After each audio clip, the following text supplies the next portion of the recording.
Hi, everybody. Thank you, Seth. My name is Lilach Power, and I run a cannabis company in Phoenix, Arizona. And I think through the last 6 years, this has been one of the biggest questions of cannabis, really trying to figure out, is cannabis a brand or a commodity? So what is the difference between building a brand and selling a commodity? And I wanted to go over that in just a quick second. I have 15 minutes to kind of go over this whole thing.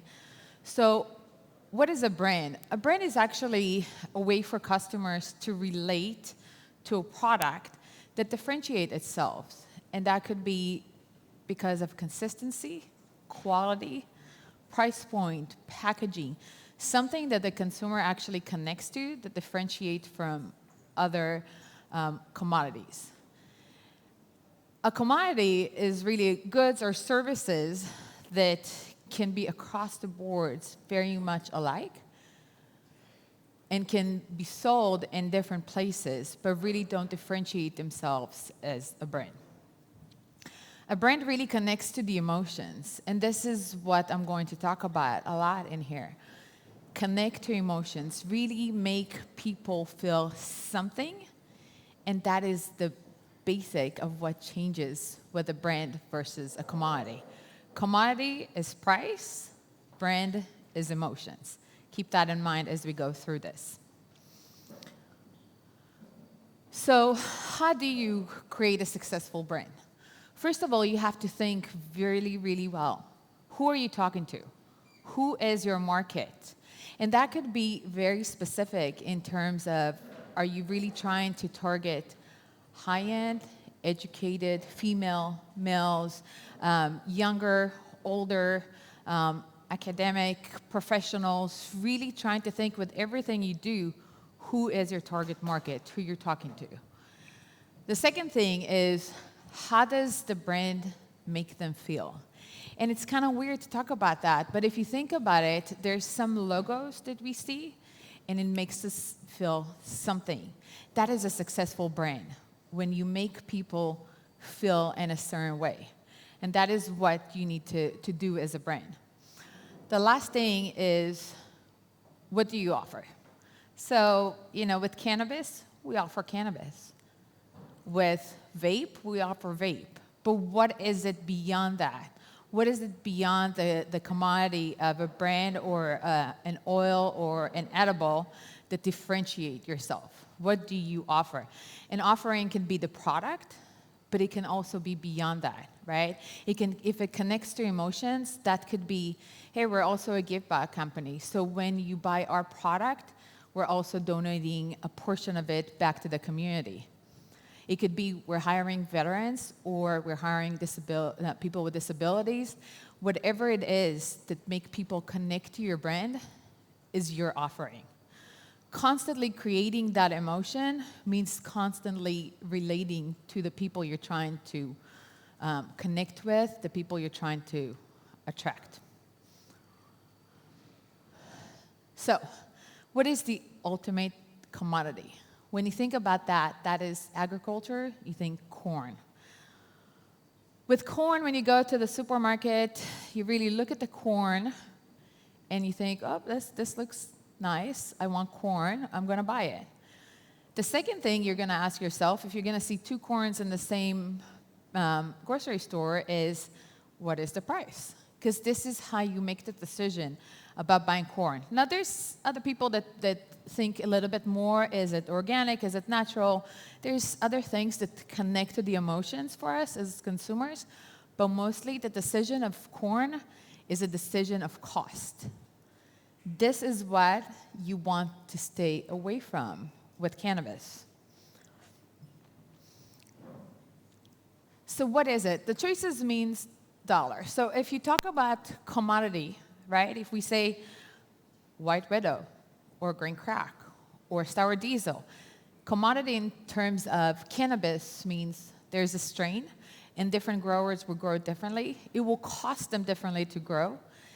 It will be different quality, but if I'm looking for marijuana or cannabis or a white widow, and there's going to be two growers on the shelf, the decision of the consumer is going to be based on look, maybe smell, and pricing. This is the commodity choice of it. Then you have commodity versus brand, right? So there's going to be, I want to consume cannabis through capsules. So there's going to be a decision making at the store of, hey, I want capsules, this is my choice of consumption, versus this is the brand I know, I want their capsules because I know there's consistency, it's natural, they're a give back company, whatever it is that makes those decisions as a consumer, what really connects to the emotion of that consumer. And then there's going to be the next step, which is going to be the brand choices. So there's two brands with flower. They're both great. Which one do you choose? And that is the same with computers, phones, beverage. That's going to be, again, availability, quality, consistency, and what makes you relate to that company. And that will be the next step in the evolution of cannabis.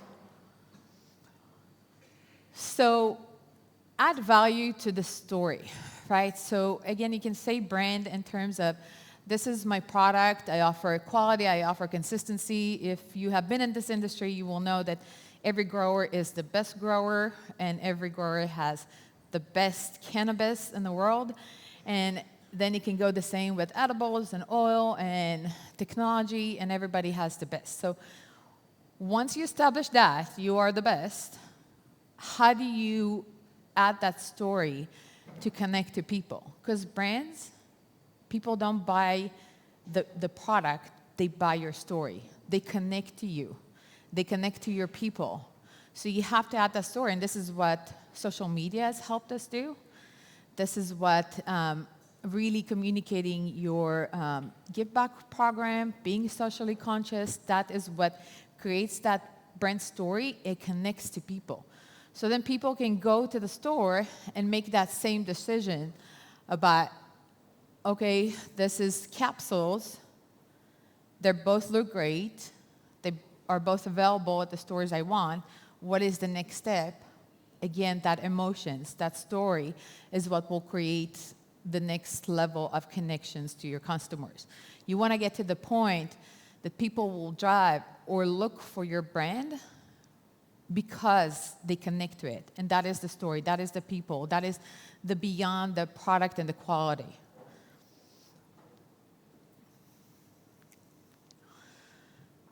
So in this industry, there's rapid growth, and we're all seeing that, and we're all talking about it, and it's a great thing, but it's also very, very competitive. And there's a lot to deal with rapid growth. There's going to be a lot of noise. You know, you hear from people about how great they are and what they're doing and how their brand is doing this, and how are you going to differentiate yourself. So in a industry that has such rapid growth and so much more competition, the most important thing you can actually do is to step up your brand game. The only way for you to really connect to people and go through this noise and go through the competition is when people choose you and don't want to get anything else but your brand. And that is becoming something that people recognize on the shelf, becoming something that people want to be a part of. So when you think about this industry, I think a lot of it is short-term profit. People are making money, and we heard it from the panel before us. The opportunities are amazing. People are making money. There's the growth is amazing. It's becoming more and more global market, which is a great thing for all of us. But if you really focus on your short-term profit, that is not how you can build a brand. A brand is really a long-term decision. It is something that takes time. It takes quality, consistency, building that story, building the audience, really making sure that you partner with the right people, making sure you hire the right people because you're creating a culture within the company and outside, because this is how people know you. They know you by your people. So if you're going to communicate to the market the value of your product, your services, what you do, what is different about you, how do you give back, what is the process that you do things, the more you be transparent with your story and how you do, the more that long-term goals, that long-term profit is going to be part of it. This is really building a lifetime brand and not a quick commodity. This is the difference. So with reviewing this, cannabis is a commodity, right? It's a flower, it's an agricultural flower, and as long as you sell marijuana or a vape oil or white widow, it will stay a commodity. That means that people will make their choices if to buy your product or not by pricing only. With the market that we're seeing today, the race to the bottom is happening, and maybe not in new market as much as older ones, but it will happen in every market. To avoid the race to the bottom, you have to differentiate yourself. And that means you have to build a brand that people will connect to and will not make the decision of purchasing by price point. The strains are not brands. And I hear that a lot, actually, especially here in Israel, and I'm Israeli, but people talk about their strains and how they're building their business around strains. There's going to be a market for medical strains, so unless this is your job and you're really developing a strain that is specific to something and is completely brand new, and what you do is genetics, strains are not brands. And there's no way to differentiate yourself by saying, I have the best sour diesel. It just won't work for the long term. And then as we talked about, want to review it once again, you can't create a brand in a short term. That's just won't work. It's something that takes time, and you have to really focus. Everything you do, the first thing you have to ask yourself is, who is my target market and how is this going to service them? Who they are, what do they want, what am I offering to them, and how can I create an emotion with them? Get to the point that a person sees your logo and feels something, whatever that is. And the last thing I want to say is about loyal customers. With brands, you're really creating that loyalty. The people go to the stores, and you guys all have whatever brands that you like, so you know what that is. And cannabis will be exactly the same. Go to the store and not necessarily look at the Red Bull versus Monster. You just like that brand, and this is what you pick. And this is what you want to create yourself. Avoiding the race to the bottom, creating the consumer that's actually looking for your brand. This is what they want, and they're not comparing you with pricing. And the most important thing, which would be my last point, is employees. People don't buy from the owner of the company or from a brand. They buy from your people. Your people are your employees, and the way to create a good culture is when you have a brand that speaks to people, that creates that emotion, that has a give back program, and then your employees will become part of your brand, become your best salespeople if they do sales or not, and they will create a brand that speaks to your market. So keep that in mind when you think about cannabis, and make sure that you're creating a brand and not just a commodity to survive this crazy market. Thank you very much.